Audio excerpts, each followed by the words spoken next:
possible un nouveau mot d'ordre. Parce qu'ils ne sont pas du tout satisfaits. Et ça, c'est ce que nous avons reçu de différentes assemblées. Madame, moi, ce que je vais vous dire, c'est vous qui avez lu ces PV. Moi, de toute façon, j'ai autant de... Il y a 56 IF. Nous avons 56 départements. Nous, on considère IF comme étant un département dans le jargon syndical. Tout à fait. J'ai les 56 PV départementaux au moment où je te parle. Et qui vous disent quoi? Mais attendez, j'ai dit, en tant qu'homme de structure, puisque l'exploitation n'a pas été encore faite, je me réserve le devoir, je me garde le devoir d'entendre la synthèse et à partir de ce moment, maintenant, peut-être pour les acteurs qui sont des facilitateurs, on va leur permettre de connaître le niveau d'engagement de la base et leur... Bon, pour ne pas divulguer aucun secret. Et pour les gens qui nous regardent, les gens qui nous regardent également, oui, c'est que je... Non, de toute façon, vous avez lu.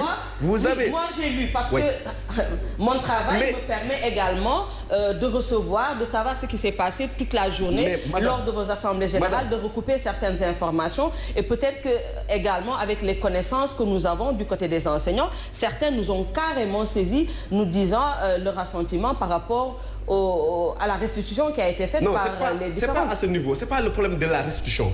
Parce qu'aujourd'hui, moi je le dis devant Dieu, depuis 9 heures, mon téléphone sonnait. Parce qu'il y a des questions sur lesquelles, je l'ai dit, quand le gouvernement dit salaire minimal, augmentation minimale, augmentation maximale, vous savez c'est quoi? C'est que dans chaque corps, le plus petit grade, c'est les 4-1. Parce que avec les professeurs, on commence par les 4. 4e grade, premier échelon. Et le maximum, c'est les exceptionnels. Mais les gens ont fait les simulations. Mais quand tu fais une simulation, par exemple pour un PS3-2, mais tu n'es pas dans la fourchette indiquée. Tu es en dehors de la limite inférieure de cet intervalle. Deuxièmement, j'ai dit, quand le gouvernement dit synthèse des augmentations nettes de salaire, mais ce n'est pas la synthèse des augmentations de salaire net. Attention, il y a quiproquo. Et c'est à ce niveau que le gouvernement, c'est à ce niveau. Aujourd'hui, je vais vous laisser ces bulletins pour que quand même vous demandez au directeur. Parce que le problème, quand on dit imprécis, c'est-à-dire c'est pas précis, c'est parce qu'il y a la question, est-ce que c'est le brut que le gouvernement a dégagé ou bien c'est le net en vérité? Et si nous nous basons sur ces deux types de bulletins, le mois de janvier qui est imposé et le mois de février qui n'est pas imposé, donc nous pouvons concevoir que ces augmentations sont des bruts. Et après impôt, vous allez concevoir que que le gouvernement a annoncé ne correspondra pas à la réalité. Et il nous a été fait cela en 2018 avec l'augmentation de l'indemnité de logement. Et donc de ce point de vue, il appartient au gouvernement véritablement de prendre les dispositions nécessaires, de dire, comme il a fait avec les autres secteurs, nous avons une augmentation nette après impôt. Il indique les montants. Et à partir de ce moment, je pense que ça va nous permettre, ça va nous faciliter le travail. Et l'autre chose maintenant, mais le ministère de l'Éducation nationale aussi devrait se prononcer sur la question des maîtres contractuels et des professeurs contractuels. Parce que tout ce que nous sommes en train de dire aujourd'hui, c'est au niveau de la solde. Mais les contractuels sont traités au niveau du ministère de l'Éducation nationale. Et pourtant, nous avions fait des propositions à ce niveau, jusque-là, qui n'ont pas encore connu véritablement une réponse de la part du gouvernement. Et donc, de ce point de vue, nous le disons.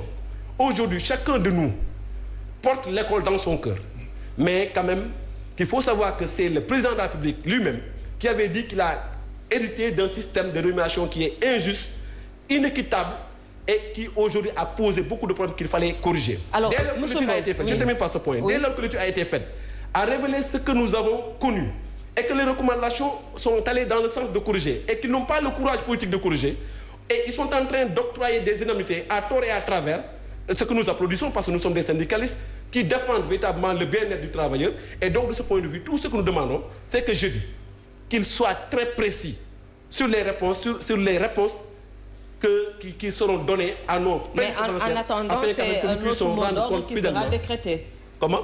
En attendant, c'est un autre mot d'ordre qui sera décrété. De toute façon, madame, on a vu également dans ces PV des enseignants qui demandent aux secrétaires généraux de se camper alors sur les propositions faites par les syndicats. Parce que ces enseignants n'ont plus foi aux propositions du gouvernement et ils demandent aux secrétaires généraux d'aller à la table de négociation le jeudi avec les propositions des enseignants. Est-ce que comme ça on va sortir, on va aboutir Je vais vous dire une chose qui m'engage et qui engage les syndicats autonomes des enseignants de Bonsoir, parce que c'est les textes que je dis. D'accord. pour nous, au syndicat autonome des enseignants du moyen secondaire, ce n'est pas un problème de personne, c'est un problème d'équipe. Parce que nous avons été tous investis d'une mission lors du congrès de 2019 et nous constituons un bureau national. Et donc, de ce point de vue, je veux être discipliné syndicalement pour ne pas dire voilà la suite qu'il faut, en tout cas, qui va advenir dans le système d'ici à demain ou après-demain. L'essentiel, nous avons reçu les PV. Il y a un comité technique qui va travailler là-dessus pour faire la synthèse. Et à partir de ce moment, donc je pense que... Donc vous nous demandez de croiser les bras et tranquillement, sérieusement, d'attendre voilà, ce que vous allez décider suivant les PV des assemblées. Je suis navré, mais c'est la seule position que j'ai gardée aujourd'hui. Monsieur Cherbo, en tant que facilitateur, est-ce qu'il vous est permis de vérifier la véracité des propositions faites par les différentes parties? Parce qu'il vient de relever certaines incongruités dans les propositions du gouvernement.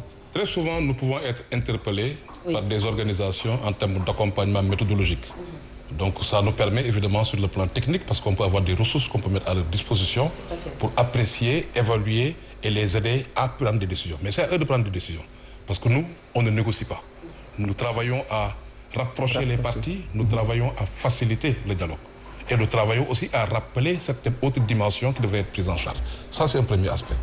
Je voudrais donc, sous cet angle-là, dire qu'il y a beaucoup de leçons à apprendre, Evelyne, de ce qui s'est passé.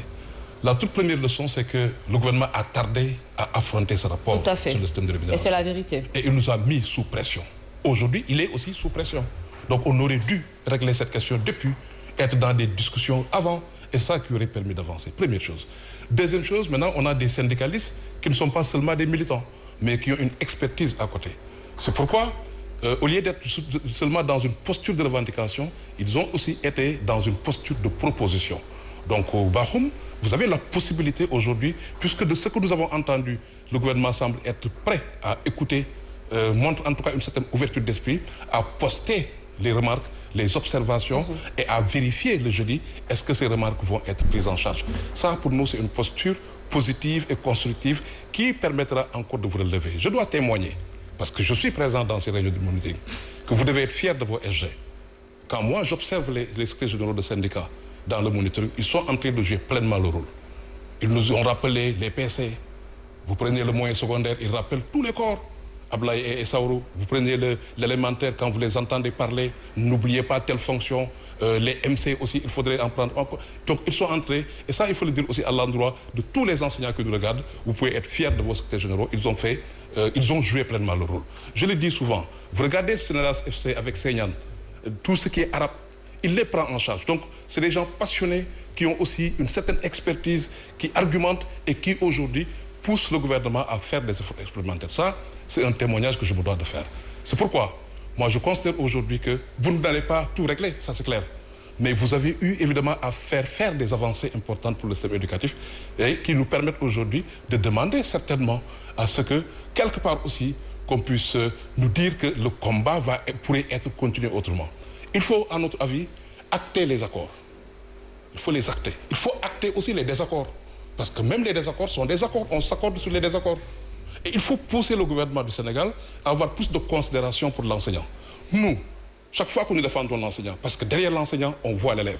Si on a des enseignants qui sont totalement engagés, totalement concentrés à leur métier, qui quand ils sont en classe ne pensent pas à autre chose, ils sont valorisés, ils retrouvent leur dignité, ces enseignants-là, ils pourront accompagner nos enfants. Donc le gouvernement, aujourd'hui, il y a une somme de frustration ressentie par les enseignants qui explique leur détermination. Oui, je n'ai pas besoin de lire les PV pour savoir combien les enseignants sont déterminés à la base. Ils sont fortement